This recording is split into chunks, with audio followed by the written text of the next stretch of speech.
Episode 3 of My Royal Nemesis finally feels like the moment where the drama fully settles into its identity. The romance becomes stronger, the mystery surrounding CK's past grows more intriguing, and the chemistry between the leads start carrying the emotional weight of the story beautifully.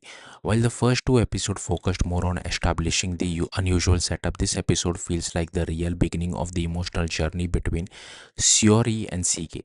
The episode opens with a dramatic flashback from CK's past life, immediately adding more depth to his character. We see him being attacked by assassins in the middle of night, and even in that dangerous situation, he still hides behind his mask. That detail alone raises so many questions about who he truly was. Despite the attack, Sege handles the assassin effortlessly, showing a darker and more powerful side to him that contrasts sharply with his awkward modern day personality.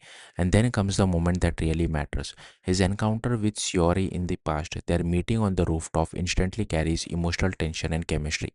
Even without many words, the scene quietly suggests that their connection goes far beyond coincidence. Later revelation makes it clear that Sige was actually the king's brother in his previous life, which immediately raises the stakes surrounding the relationship and hints at future heartbreak. Back in the present timeline, the episode balances comedy and romance surprisingly well. One of the funniest scenes happens when Shiori hugs Sige tightly to hide her face from Mundo. This misunderstanding that follows is absolutely hilarious because Mundo immediately assumes they are secretly dating.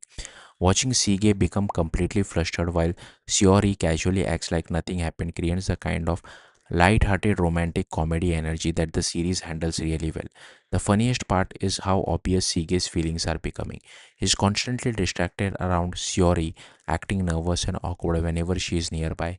Even during simple moments like giving her a ride, he becomes visibly restless. The drama does a great job showing someone slowly falling in love without making it overly dramatic. His reactions feel natural, and that's what makes the chemistry between them work so well. At the same time, the episode also develops a conflict involving Mundo. It's becoming increasingly clear that his hatred towards Sige runs deep and probably comes from jealousy dating back to childhood. The confrontation between the two gives viewers more insight into their toxic relationship. Sige reveals that Mundo pretended to care about him in front of others while secretly bullying him behind closed doors when they were younger. That emotional manipulation explains a lot about the bitterness between them now. Thankfully, the drama doesn't stay too heavy for long because Shiori's storyline becomes one of the most uplifting part of the episode. For the first time, she begins discovering her own sense of purpose. Realizing that she has natural acting talent gives her a personal goal beyond simply surviving strange situation around Sige. It's satisfying watching her slowly gain confidence and direction instead of remaining purely comedic relief. Of course, the romance continues moving forward as well. Sige and Shiori spend more time together and their interaction become increasingly warm and comfortable. Their date scene, especially when Sige cooks for her, feels simple but genuinely charming. Instead of relying on exaggerated romance tropes, the show builds intimacy through smaller moments and playful interaction, which makes their growing relationship feel believable. The episode also quietly drops another important mystery regarding the king from the past.